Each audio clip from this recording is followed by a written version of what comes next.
안녕하세요. 오늘날 글로벌 정보화 시대에 살아가는 우리가 소득을 창출하는 방법은 정말 다양한 방법이 있을 텐데요.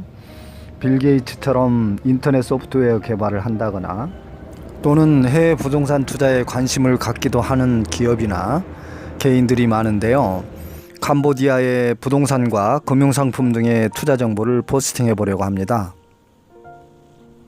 캄보디아는 아직 후진국이지만 중국 등 외국 투자자본 유입으로 경제 성장률이 7%대를 넘어서고 자료에 의하면 전 세계 부동산 상승률 8위로 최근 33%가 넘는 폭발적인 부동산 가치가 상승하고 있는 나라입니다. 캄보디아는 인도차이나 반도에 위치한 동남아시아 국가로서 세계 문화유산의 앙코르와트 관광지로 유명한 나라로 면적은 한반도 남북한 면적의 80%, 인구는 약 1650만의 비교적 넓은 국토를 가진 나라입니다. 수도는 푸놈펜으로 정치, 경제, 문화, 종교의 중심지로서 바삭강과 메콩강변에 위치하며 인구 200만의 도시입니다. 최근에 중국 등 외국 자본의 급속한 유입으로 인구가 증가하고 도시개발이 비약적으로 발전하는 도시입니다.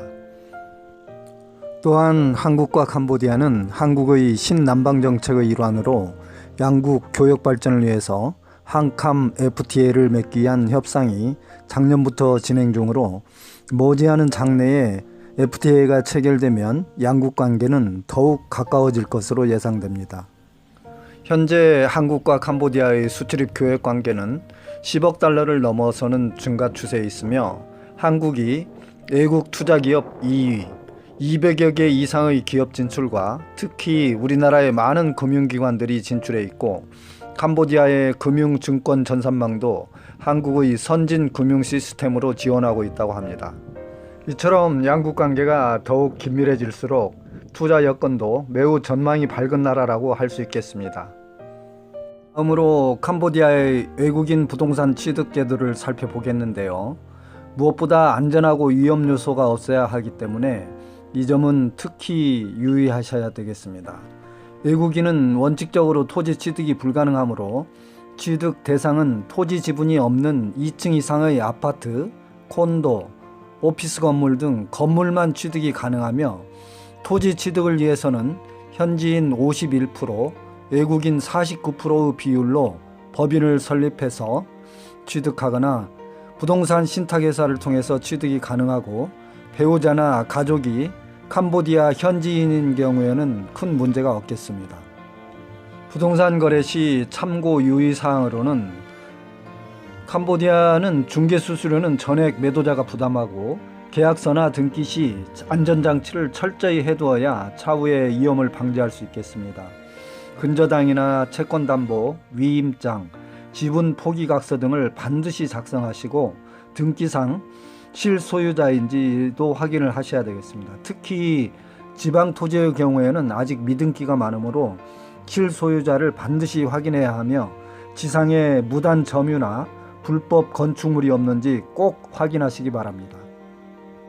중개업소나 부동산 물건 찾기를 위해서는 캄보디아가 아직 공인중개사 제도가 제대로 갖춰지지 않아서 공인중개사나 부동산 중개업소가 길거리에 거의 눈에 띄지 않습니다. 따라서 교민이 운영하는 부동산 컨설팅 회사를 찾아가거나 또는 캄보디아의 크메르24라는 인터넷 앱을 통해서 물건 정보를 직접 확인할 수 있고요. 또 대부분은 해당 건물이나 토지에 매매 광고를 붙여놓기 때문에 직접 발품을 팔아서 자기가 원하는 지역의 부동산을 돌아다니면서 직접 적혀있는 전화번호를 통해서 주인하고 통화가 가능합니다.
프놈펜 시내에서 신축 주택단지를 분양하고 있는 현장을 직접 찾아가서 집 구조와 분양 내역 등을 직접 살펴보았는데요.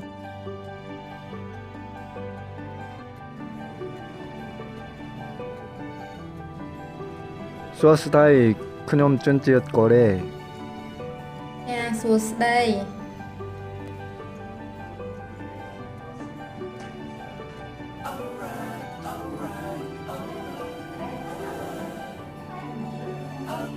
이곳은 일본의 아라타 건축회사에서 대단지 신축 단지를 분양하고 있었습니다.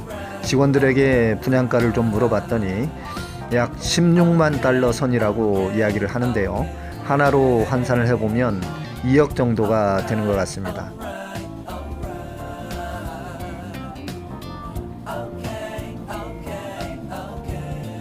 다 부티아님님 롤라이 뻔만.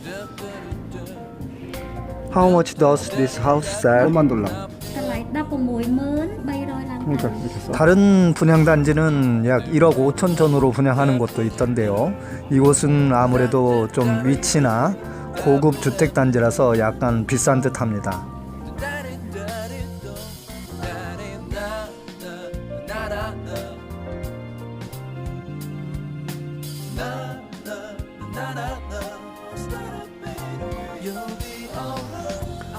분양 샘플 광고지를 보면 아파트 구조와 면적 그리고 가격 납부 등이 자세히 나와 있습니다.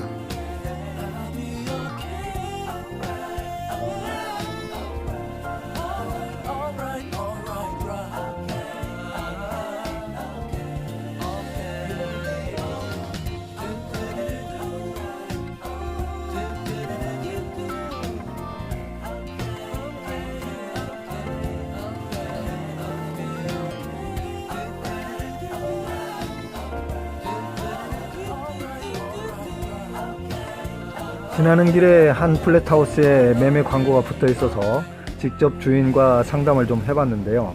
이 집도 역시 18만 달러로 약 한화로 계산을 하면 2억 1천만 원 정도 달라고 하는 것 같습니다. 수어스다이 따은약 루프테안니 덤라이 뻔만.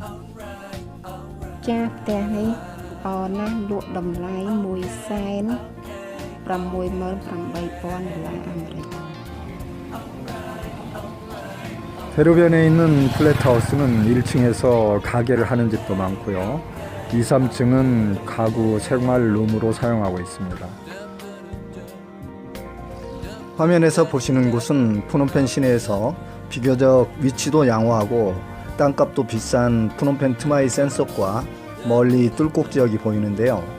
이렇게 도심 한가운데도 빈 나대지 형태의 유유 토지가 매우 많습니다.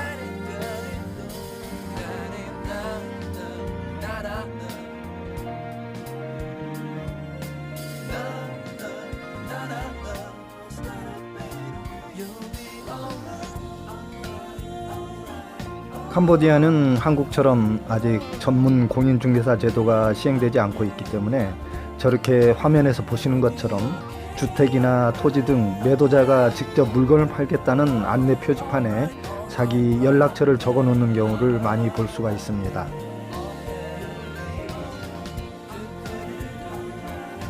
프놈펜 시내 중심가를 조금만 벗어나도 수많은 건축 공사 현장이 목격되는데요.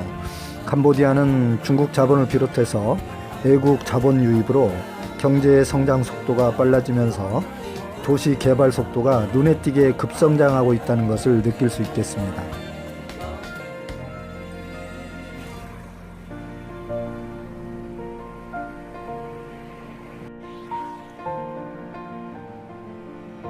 이곳은 우리나라 부영건설에서 신축하고 있는 대단지 아파트 신축 공사 현장 모습인데요.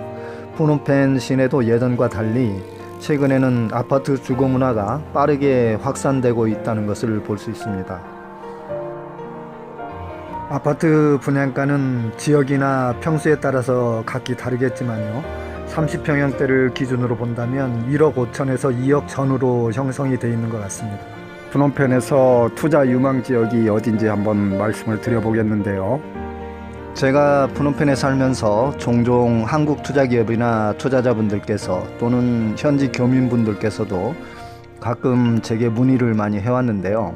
제가 부동산 전문가는 아니기 때문에 정확한 자료를 가지고 예측은 불가능하므로 참고 정도로만 들어주시면 감사하겠습니다. 제가 판단하기에는 나가월드 호텔 근처 꺼픽섬 인근에 깐달주로 가는 배 선착장이 있는데요. 푸놈펜 시내와 강 건너 깐달주로 가는 다리가 없어 많은 사람들이 연락선 배를 이용해서 차나 오토바이 사람들을 싣고 강을 건너는 실정입니다.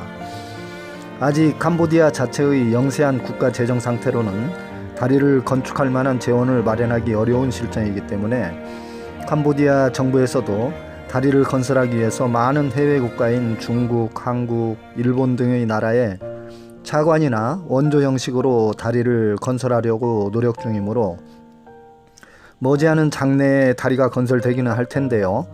푸놈펜 시내의 수건 사업인 다리가 건설된다면 강 건너 깐달주의 부동산 값은 아마도 현재의 2배 이상은 폭등하지 않을까 그런 예상이 됩니다. 다음으로 눈여겨봐야 할 곳은 푸놈펜 신공항이 이전되어 현재 건설 공사가 진행되고 있는 봉청릉 호수 근처 따끄마우나 따끼오 지역이 되겠습니다.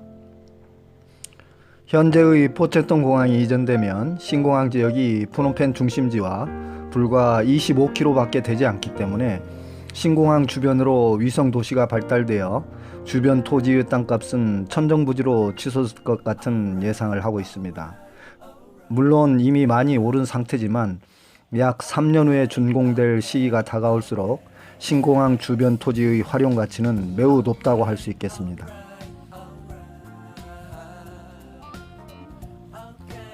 또한 다음 화면에서 보시는 바와 같이 푸놈펜 시내의 위치 좋은 나대지를 물색해서 구입한 후 원룸형 임대주택을 신축해서 임대소득으로 투자하시는 것도 좋겠습니다. 최근에 외국인 상대나 푸놈펜 시내의 지방인구 유입 급증으로 인해서 원룸형 소형주택의 임대는 꾸준히 늘어나고 있는 추세입니다. 오늘 이 동영상을 제작하게 된 동기는 많은 분들께서 문의가 있었고 또 현지 국민들께서도 부동산 구입 시 유익한 정보가 되었으면 좋겠다는 생각을 했고요. 앞으로도 틈틈이 유익하고 알찬 정보를 제공하도록 노력하겠습니다. 이제 마지막으로 금융거래에 따른 은행 예금 거래 방법을 좀 살펴보겠는데요. 푸놈펜의 일반 시중은행의 경우는 금리가 낮지만 제2금융권인 프라삭 파이낸스는 금리가 매우 높은 편입니다. 연간 최소 5에서 8% 이자 수익이 발생하기 때문에 요즘처럼 초저금리 상태에서 매우 높은 금리로 안정성만 보장이 된다면 아주 좋은 금융투자 상품이 되겠습니다. 특히 프라삭 뱅킹은 한국에서 진출한 국민은행이 인수를 했기 때문에 안정성 면에서도 전혀 손색이 없을 것 같습니다. 이자율표와 제가 오래전에 가입을 했던 은행 통장 그리고 예금 현황을 지금 보고 계시는데요. 저도 프라삭 은행을 한국의 국민은행이 인수하는 것을 확인한 후 안정성이 보장된다고 생각이 되었기 때문에 예금을 하게 되었습니다. 시청해 주셔서 감사하고요. 앞으로도 더욱더 유익한 정보로 여러분들을 찾아뵙겠습니다. 건강하시고 행복하세요. 감사합니다.